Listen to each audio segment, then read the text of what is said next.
நாம் தராவீகை நிறைவு செய்திருக்கிறோம்.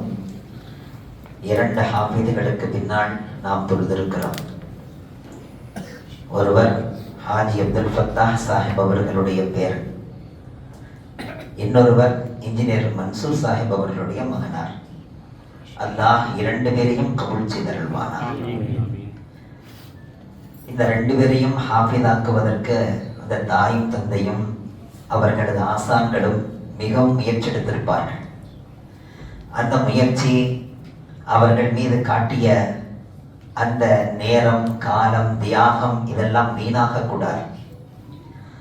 ஆசைக்காக சில ஆண்டுகள் தொலை வைத்து விட்டு பிறகு அதிலிருந்து விடுபட்டு வெளியே வந்துடக்கூடாது. எத்துணை துறைகளிலே நீங்கள் ஈடுபட்டாலும், படிப்பு துறையிலே எந்த அளவுக்கு முன்னேறி மேலே சென்றாலும், அதையெல்லாம் தாண்டிய நியாமத்து தான் இந்த நியாமத்து. சாதாரணமான நியாமத்து அல்ல. அல்லாஹ் குர்ஆனை நமது கல்விலே பதிய வைக்கிறான் என்றால் தேர்ந்தெடுத்துத்தான் பதிய வைப்பான். அப்படி நாம் அதை பாதுகாக்க தவறினால் நாளை கியாம நாளிலே மிகப்பெரிய குற்றவாளிகளிலே ஒருவராக அல்லாஹ் நிறுத்துவான். எனவே மிகவும் கவனமாக இருக்க வேண்டும். பிள்ளைகள் ஆசைப்பட்டு தொலை வைப்பார்கள். நாம் அதிலே தொடர்ச்சியாக அவர்களுக்கு பின்னால் இருக்க வேண்டும். தொடர்ச்சியாக என் தந்தை அவர்கள் 24 ஜுசு முடித்த நேரத்தில் என்னை ஒரு பள்ளியிலே தொலை வைக்க வைத்தார்கள். நான் சொன்னேன் 24 தான் முடித்திருக்கிறேன், அந்த 24 பாதுகாக்கணும் இல்ல என்றார்கள். எங்கே கொண்டு போய் சேர்த்தார்கள்? வேலூரிலே ஓல்ட் டவுன் என்கிற இடத்திலே ஒரு பள்ளிவாசல், நவாபு காலத்து பள்ளி. அதை புற்கள் வளர்ந்து எல்லா பகுதிகளும் அழைத்து போய் தொழுகை இல்லாமல் பல ஆண்டுகள் கிடந்து அதற்குள்ளே சாராயம் காய்ச்சுவதும் அங்கே உள்ளேயே தங்கி இருப்பதும் இப்படியெல்லாம் அந்த இடம் புழங்கப்பட்டது. அதை வேலூரிலே எம்ஆர் ஸ்டோர் மீரான் சாஹிப் அல்லாஹ் அவர்களது கல்விலே போட்டான். பிறகு அவர்களது யூனிட் அதிலே இறங்கி அதை கைப்பற்றி அதை சுத்தம் செய்து அதை பள்ளியாக உருவெடுத்து அங்கீகாரமாக அதிலே தொழுகை நடத்த வேண்டும் என்று முடிவு செய்த அந்த முதல் வருடம் தொழு வைத்தேன். 24 ஜுசு இருக்கிற போது தொழு வைத்தேன். எப்படி இருந்திருக்கும்? தாயும் தந்தையும் அவ்வளவு சந்தோஷம். அன்று தொலை வைக்க தொடங்கியது இன்று வரையிலும் 38 ஆண்டுகள் தொலை வைத்திருக்கு. 1-2 ஆண்டுகள் அல்ல, 38 ஆண்டுகள். ஒவ்வொரு வருடமும் நினைப்பதுண்டு, சரி இனிமேல் கொஞ்சம் ஃப்ரீயாக இருக்கலாம் என்று. ஆனால் அந்த ரமலான் வருகின்ற போது புத்துணர்ச்சி வந்து மீண்டும் தொலை வைக்க வேண்டும் என்கிற ஆசை வந்துவிடும். எங்களுடைய ஆசான் பெருந்தகை சொல்வார்கள், ஹத்தல் மௌத் படானாபா, மௌத்தட் படானாபா. என்னுடைய உஸ்தாத் இதையே சொல்வார்கள், பார்க்கும் போதெல்லாம் சொல்வார்கள், மௌத் வரைக்கும் தொலை வைக்கணும். அல்லாஹ் கபூல் செய்தருள்வானாக. இந்த பிள்ளைகளையும் அல்லாஹ் கபூல் செய்வானாக. இது போன்ற நமது பிள்ளைகளை ஹாஃபீதுகளாக ஆக்கி இந்த குர்ஆனை பாதுகாக்கின்ற அந்த அழகிய அந்த வரிசையிலே நமது பிள்ளைகளை கொண்டு வர வேண்டும். நமது பேரன்களை கொண்டு வர வேண்டும். பேத்திகளை கூட கொண்டு வர வேண்டும். நம்முடைய பெண் பிள்ளைகள் கூட ஹாஃபீதாகலாம். அதற்கான வழிவகை அழகாக இருக்கிறது.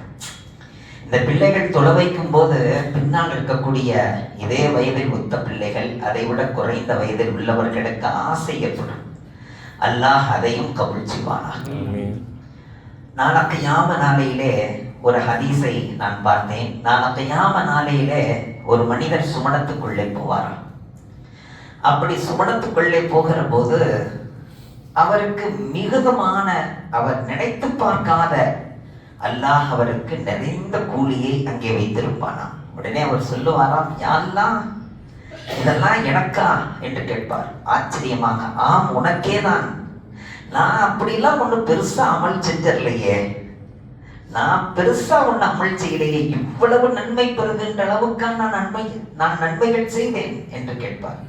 அல்லாஹ் சொல்வான், அதை நீ செய்த நன்மைக்கான கூலி அல்ல, உன்னுடைய பிள்ளைகளை நீ விட்டு வந்தாயே, அந்த பிள்ளைகள் உமக்காக செய்த இஸ்திக்ஃபார். அந்த பிள்ளைகள் உமக்காக செய்த இஸ்திக்ஃபார்.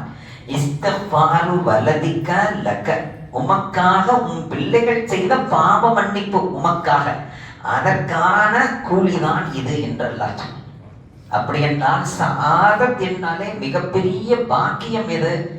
நமக்காக நாம் இறந்த பிறகு நமது மனைவி மக்கள் நம்மை கொண்டு பிரயோஜனம் அடைந்தவர்கள், சந்தோஷமாக வாழ்ந்தவர்கள், நம்மை கொண்டு சங்கை பெற்றவர்கள், அவர்கள் நமக்காக நினைத்து அனுப்புகின்ற அந்த நன்மை இருக்கிறதே, அதுதான் மிகப்பெரிய சஆதத்.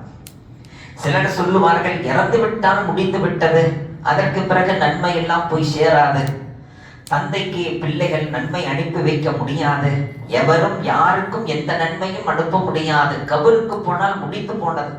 அல்லாஹ் இவர்களுக்கு ஹிதாயத் செய்ய வேண்டும். அல்லாஹ் இவர்களது எண்ணங்களிலே மாற்றத்தை தர வேண்டும். இப்படி நினைத்து நினைத்து தன்னுடைய தாய் தந்தையர்களை நினைத்து இவர்கள் பார்ப்பதில்லை, அவர்களுக்கு நன்மையே அனுப்புவதில்லை. அந்த ரூஹ் என்ன பாடுபடும் தெரியுமா?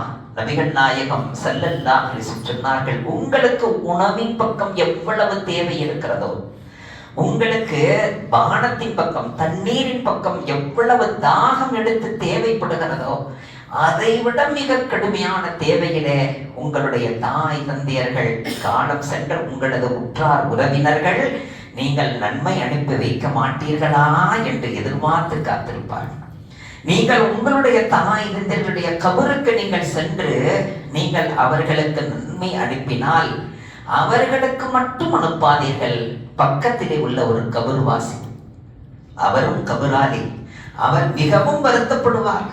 என்ன அழகான பிள்ளைகளை விட்டு வந்திருக்கிறார் இவர். அந்த பிள்ளைகள் எல்லாம் வார வாரம் வந்து தாய் தந்தையரை பார்க்க வருகிறார்கள்.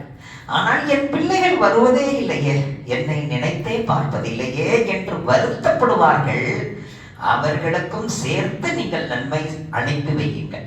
நபிகள் நாயகம் ஸல்லல்லாஹு அலைஹி வஸல்லம் அவர்கள் கபரஸ்தானத்துக்கு உள்ளே வந்தால் அத்துணை கபராளிகளுக்கும் சலாம் சொல்வார். யா தார கௌமின் முஃமினீன் அஸ்ஸலாமு அலைக்கும் யா தார கௌமின் முஃமினீன் அன்தும் ஸலஃபுனா வ நஹ்னு ஐதன் பில் அஸர். நீங்கள் முந்திக் கொண்டீர்கள், நாங்கள் பின்னால் வருவோம். நாங்கள் ஒன்றும் இந்த உலகத்திலே நிரந்தரமாக இருக்கக்கூடியவர்கள் அல்ல என்று சொல்லிவிட்டு ஃபாத்திஹா சூராவை ஓதுவார்கள். பிறகு முஅவ்வதத்தைனை ஓதுவார்கள், சூரத்துல் இஹ்லாஸை ஓதுவார்கள். பிறகு சூரத்துல் பக்ராவினுடைய தொடக்க ஆயத்துக்களை ஓதுவார்கள். பிறகு ஆமனர் ரசூல் அந்த 2 ஆயத்தை ஓதுவார்கள். ஓதிய பிறகு சொல்லுவார்கள், யா அல்லாஹ், நான் ஓதிய எதையெல்லாம் ஓதினேனோ இதனுடைய நன்மைகளை இங்கே அடக்கம் பெற்றிருக்கக்கூடிய அத்துணை கபராளிகளுக்கும் சேர்த்தவை ரப்பே என்று கேட்பார்கள். இது சஹீஹான ஹதீஸிலே பதிவாகி இருக்கிறது. அப்படி இருக்க எப்படித்தான் மறுக்கிறார்களோ? மறுக்கக்கூடியவர்களை பற்றி நமக்கு பேச்சில்லை, விட்டு விடுங்கள். ஏற்றுக்கொள்ளுகிற நாம் இந்த அமலை செய்தாகணும். சஆதத்துகளிலேயே மிகச் சிறந்த சஆதத் 5 நற்பாக்கியங்கள் ஹஸரத் அலி ரலியல்லாஹு அன்ஹு சொல்கிறார்கள். நற்பாக்கியங்களிலேயே மிக சிறந்த நற்பாக்கியம் 5 நற்பாக்கியம். அதிலே முதல் நற்பாக்கியம் என்ன? அவனுக்கு வாய்க்கப்பட்ட மனைவி எண்ணத்தாலும் சிந்தனையாலும் ஒத்தவளாக இருப்பது. நாம என்ன கயால் செய்யறோமோ அதே கயாலுக்கு ஒத்து போகிற ஒரு மனைவியை அல்லாஹ் தருவது மிக பெரும் பாக்கியம். நேர் முரணா இல்ல, இருக்கு, போகலாம், போகக்கூடாது, வாங்கலாம், வாங்கக்கூடாது, இப்படியே எதை எடுத்தாலும் எதிரும் புதிருமாக இருக்கிற ஒரு வாழ்க்கை இருந்தால் அவனது வாழ்க்கை நிம்மதியாக இருக்கார். ஒன்றை இவர் சொல்லுகிறார், நானும் அதைத்தாங்க நினைச்சேன், உங்கள்கிட்ட சொல்லலான்னு இருந்தேன், ஆனா நீங்களே சொல்லிட்டீங்க. இப்படியே ஒவ்வொரு விஷயத்திலேயும் கணவனுக்கு ஒத்து போகின்ற மனைவி அமைவது மிக பெரும் பாக்கியம். 2வது பாக்கியம் என்ன? நாம இருக்கிற இடத்திலேயே ரொம்ப கஷ்டப்பட்டெல்லாம் வஜிபுனம் தேடாம நாம இருக்கிற இடத்திலேயே சரௌண்டிங்கிலேயே அல்லாஹ் நமக்கு ரிசுக்கை தந்து விடுவது. எங்க இருந்தாலும் அவன் தலையில எழுதப்பட்ட ரிசுக்கு தான் தரப்போறோம். அதை ரொம்ப லேசாக கொடுத்தா அது மிகப்பெரிய சாதனை, மிகப்பெரிய ஞாபகம். இனி 3வது என்ன? அவனது நண்பர்கள் இருக்காங்களே, நல்லவர்களாக அமைவது. அவனுக்கு கூட்டாளிகள், நேக் சாலிஹ் கூட்டாளிகள், நல்ல கூட்டாளிகள் அமைவது. ஏன்னா சரியில்லாத கூட்டாளிகளாயிருந்தா நமது மைண்டையும் கெடுத்து நம்ம கல்வையும் கெடுத்து வாழ்க்கையவே கெடுத்துடும். அதனால நல்லவர்களாக அமைவது மிகப்பெரிய பாக்கியம் என்றார்கள் ஹஸரத் அலி ரலியல்லாஹு. இனி 4வது பாக்கியம் என்ன தெரியுமா? நீங்கள் ஒரு வீட்டை தேடுகிறீர்களா? நீங்கள் வீட்டை தேடுவதற்கு முன்பாக அக்கம் பக்கத்து வீட்டால் எப்படி என்பதை தெரிந்து கொண்டு வீட்டை தேடுங்கள். உங்களுக்கு அருகாமையில் அண்டை வீட்டாராக வரக்கூடியவர் மிக நல்ல மனிதராக அமைந்து விடுவது அது மிகப்பெரிய நற்பாக்கியம் என்றார். மொத்தம் எத்தனை சொல்லி இருக்கிறேன்? 4 நற்பாக்கியம். இனி 5வது நற்பாக்கியம் என்ன? உங்களுக்கு பிறகு நீங்கள் வாழும் காலத்திலும் நீங்கள் இறந்த பிறகும் உங்களை நினைத்து பார்த்து உங்களுக்காக நன்மை செய்கின்ற மக்களை விட்டு செல்வது. அப்படிப்பட்ட பிள்ளைகளை அல்லாஹ் தருவது. ஆண் பிள்ளைகளாக இருக்கட்டும், பெண் பிள்ளைகளாக இருக்கட்டும், நம்மை நினைத்து பார்த்து நமக்கு நன்மைகள் அனுப்பி வைக்கக்கூடிய பிள்ளைகள். ஒன்று தொழுகையின் மூலமாக, இபாதத்துகளின் மூலமாக, தர்மங்களின் மூலமாக, அல்லது நாம் செய்த குற்றத்துக்கு அவர்கள் இஸ்திக்ஃபார் செய்வதன் மூலமாக நமக்கு நன்மை அனுப்பி வைக்கிற பிள்ளைகளை விட்டு செல்வது. இந்த 5 பாக்கியங்கள் பெரும் பாக்கியம் பெரியவர்கள். அல்லாஹ் இந்த அருள் பாக்கியத்தை நமக்கு தந்தருள் புரிவானாக. இறந்த பிறகும் நம்மை நினைத்து பார்க்கிற பிள்ளைகளுக்கு அல்லாஹ் என்ன வார்த்தை சொல்கிறான் தெரியுமா? அல் மாலு வல் பனூன ஜீனத்துல் ஹயாத்தி துன்யா. கையில வச்சிருக்கிற காசு பணம், சொத்து சுகங்களும், இன்னும் அல்லாஹ் நமக்கு தந்திருக்கின்ற பனூன் என்றால் ஆண் மக்கள். இந்த ஆண் மக்களும் அலங்காரமா, உலகத்தின் அலங்காரம். அவருக்கு எத்தனை பிள்ளைங்க தெரியுமா? ஆம்பளை பசங்க மட்டும் 8 பேருங்க என்றெல்லாம் சொல்லுவார். அலங்காரம். ஆனால் உண்மையிலேயே பிரயோஜனம் உள்ளது எது? அல் பாக்கியாத்து சாலிஹாத். அல்லாஹ் குர்ஆனிலே சொல்லுகிறார். உங்களுக்கு நிலைத்து நிற்கக்கூடிய நன்மை எது? உங்களை நினைத்து பார்த்து உங்களுக்கு நன்மை அனுப்பி வைக்கின்ற பிள்ளைகளை நீங்கள் விட்டு செல்வது என்று குர்ஆன் சொல்லுகின்றது. அல்லாஹ் அப்படிப்பட்ட பிள்ளைகளாக நமது பிள்ளைகளை ஆக்குவானாக. 12 பிள்ளைகள், 12 ஆண் மக்கள். அந்த 12 ஆண் மக்களும் இருக்கும் நிலையில் தான் அமீருல் முஃமினீனாக இருந்தவர்கள் உமர் இப்னு அப்துல் அசீஸ் ரஹ்மத்துல்லாஹி. அவர்களிடத்தில் சொன்னார்களாம், ஆட்சியில் இருக்கிற போதே உங்க பிள்ளைகளுக்கெல்லாம் கொஞ்சம் சேஃப்டி பண்ணிக்கங்களே.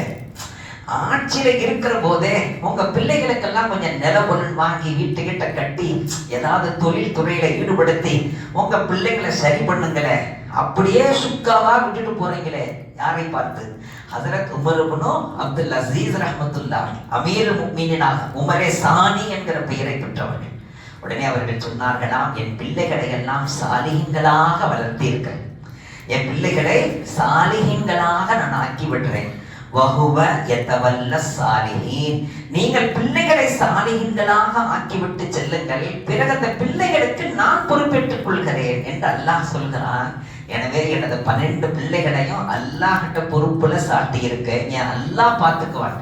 பிறகு அந்த 12 நபர்களையும் அல்லாஹ் மிக பெரும் வலிமார்களாக இந்த உலகத்திலே வாழ வைத்தான். அந்த 12 பேருமே ஃபக்கீர்களாக இல்லை, மிகப்பெரிய செல்வந்தர்களாக வாழ வைத்தான். எனவே நாம் பிள்ளைகளை அல்லாஹ்வுடைய பொறுப்பிலே ஒப்படைக்கும் அளவுக்கு சாலிகான பிள்ளைகளாக இந்த உலகத்தில் விட்டு சென்றால் அந்த பிள்ளைகள் நம்மை நினைத்து பார்க்கும், நமக்காக நன்மை அனுப்பி வைக்கும், நமக்காக இஸ்திக்ஃபார் செய்யும், ஊர் உலக மக்களிடத்திலே நற்பெயரை பெறுகின்ற பிள்ளைகளாக வாழும். அல்லாஹ் அப்படிப்பட்ட பிள்ளைகளாக நம்முடைய சந்ததிகளை ஆக்கி அருள்வானாக. வஆகிரு தஅவானா அனில் ஹம்துலில்லாஹி ரப்பில் ஆலமீன். அஸ்ஸலாமு அலைக்கும் வரஹ்மத்துல்லாஹி வபரகாத்துஹு.